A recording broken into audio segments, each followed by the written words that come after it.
Olá pessoal, bem-vindos ao Boas Opções. O que nós temos aí na tela? Engasguei. Espera um segundo, que eu engasguei logo comecei a gravar o vídeo. O que é isso aqui na tela? Bom, isso aí na tela é um estudo feito agora sobre o índice futuro, o Ibovespa. Quanto que ele varia nos dias da semana, em média, e em termos de desvio padrão. Então tem aqui, ó, por dia nos últimos 2 anos. Esse é um estudo dos últimos 2 anos. Por que eu resolvi fazer esse estudo dos últimos 2 anos? Eu tinha esse estudo já há muito tempo, mas é de um prazo maior. Só que houve o crash de 2020. O crash de 2020 modificou a volatilidade no mercado.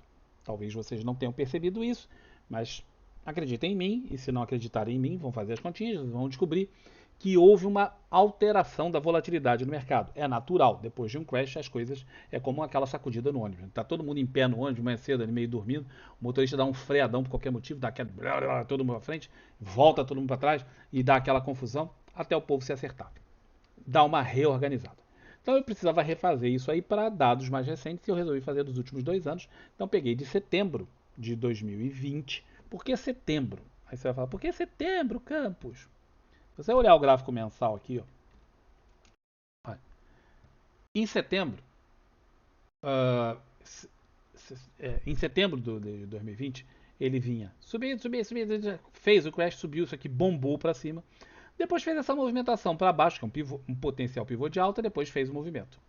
Mas isso aqui, ó, observa que foi já depois daquela primeira bombada alucinada do mercado. Esse movimento aqui, ele era um movimento potencialmente plausível para o mercado. Pensa que se aqui não tivesse esse candle, não tivesse havido o crash aqui, haveria uma coisa parecida com essa, o mercado vinha em tendência de alta, seria algo parecido com isso aqui, ó, fez isso, depois faria esse tipo de coisa. Era o esperado. E aqui eu vejo esse mesmo movimento que eu via nesses momentos.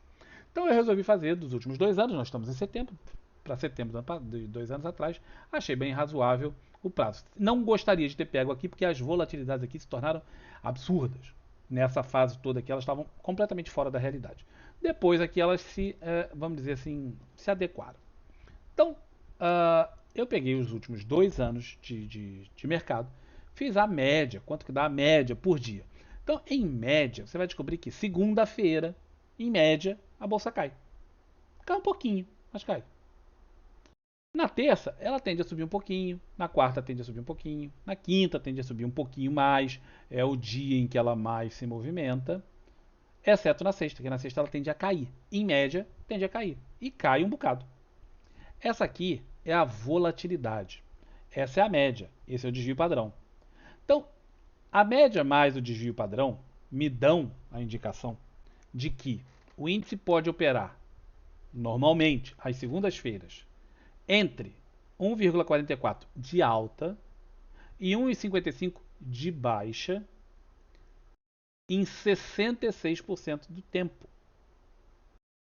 Em 95% do tempo, ele vai operar na segunda-feira entre 2,93 e menos 3%. E em aproximadamente 99,1%, 99,2% por aí, você vai ter uma oscilação desse patamar aqui, o que é muito incomum. Observem que esses números aqui são muitíssimo incomuns e estão aí de acordo com os 99%. Às vezes não vai acontecer isso. Mas esses aqui, ó, são bastante razoáveis.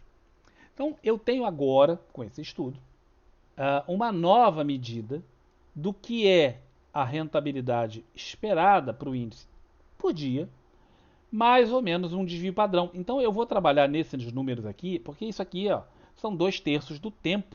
Ele vai fazer trabalho nisso aqui. Ora, se eu sei que ele pode oscilar entre 1,44 para cima e menos 1,55, e eu sei que por dias da semana, por exemplo, a sexta-feira tende a cair mais do que todos os outros dias, a quinta-feira tende a subir mais do que todos os outros dias e a cair menos. Cair menos não, desculpa. Olhei isso aqui. E ela tende a subir mais, que a quarta-feira é o dia que tende a cair menos.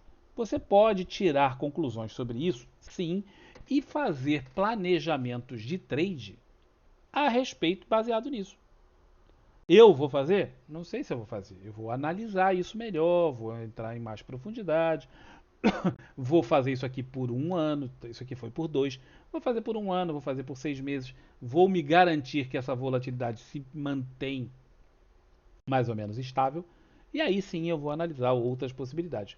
Mas eu queria mostrar para vocês que isso aqui é importante. Existe sazonalidade anual, não existe? Existe. Existe sazonalidade de década. Na década, o que você pode esperar em certas fases da década de subida e de descida. Sabiam disso? Não, mas deveriam. Sugiro que vocês deem uma olhada. Tá? O Stormer tem um livro chamado. Esqueci o nome do livro. É de Position Trade lá, aquele. Pera aí um minutinho. Segundinho. Táticas operacionais de Position Trading. Tá? E ele tem um outro, Táticas Operacionais de Swing Trade. São dois livros que eu recomendo que vocês comprem, se não são caros, são livros pequenininhos, são fáceis de ler. O de Swing Trade ainda é melhor, dos dois é o melhor, na minha opinião. E é onde ele coloca um estudo que ele fez sobre essa sazonalidade de década. Tá? Pode ser útil para algumas pessoas. Existe sazonalidade, então, de década. Existe sazonalidade anual. Você vai poder ver, por exemplo, uma sazonalidade em termos, vamos dizer, de vale. Você vai descobrir, por exemplo, que a sazonalidade de vale nos últimos 10 anos é essa aqui. Ó. Então ela tende a fazer um fundo entre setembro e outubro, e justamente nós estamos nessa fase, e depois ela tende a subir. Tá? Aqui é dezembro, depois vem dezembro, janeiro, fevereiro. Aí ela faz lá um pico, volta um pouquinho e tende a fazer as suas máximas nos meses de abril, maio, junho, julho. E depois ela começa novamente a cair. Nos últimos 10 anos foi isso que a Vale fez. Então essa é uma sazonalidade que você pode descobrir. Sazonalidade anual nos últimos 10 anos. É uma forma que você tem de analisar o mercado. Mas também existe a sazonalidade dentro do ano, dentro da semana, dentro do dia, para quem trabalha com day trade. E esse tipo de estudo estatístico pode te ajudar bastante. Se você for fazer um estudo de por hora no day trade, você vai observar que tem certas horas que vai ter movimentação e certas horas que não vai ter. Intuitivamente a gente descobre isso porque é fácil. O day trade, você tá, como é muito intenso, você acaba percebendo isso de uma certa forma mais simples. Mas períodos como aquele da Vale que eu mostrei, que são muito longos, tal, é difícil perceber. Aquilo começa a sair a gente esquece e aquilo começa a sair da nossa cabeça. Mas esse aqui da semana, eu acho muito interessante para vocês terem uma ideia, tá? Pouca gente, todo mundo sabe que sexta-feira é um dia que cai. Ah, sexta-feira é um dia da maldade. Mas pouca gente percebe que segunda também tende a cair mais. É o segundo dia da semana que mais cai, em média. Tá? Enquanto que quinta é o dia que muitas vezes mais sobe. Está aqui, na média. Mas as pessoas não se dão conta disso. Tudo isso você só vai perceber na medida que você começar a trabalhar os dados estatisticamente, galera. Por isso eu chamo tanta atenção para vocês que o conhecimento de estatística é fundamental. Se você quer ser trader, você tem que aprender estatística. Não sei estatística, não gosto de estatística, não quero aprender estatística. O problema é seu. Lamento. Você vai ter menos chances do que outros que vão ter esse tipo de preocupação, trabalho em intensidade, estudo, tal. A escolha é sua. Mas está aqui, isso aqui para vocês darem uma olhadinha, tá bem? Como pode ser útil para algumas pessoas e para algumas formas de operar. Espero que isso seja útil. Um grande abraço para todos vocês e até um próximo vídeo. Tchau, tchau.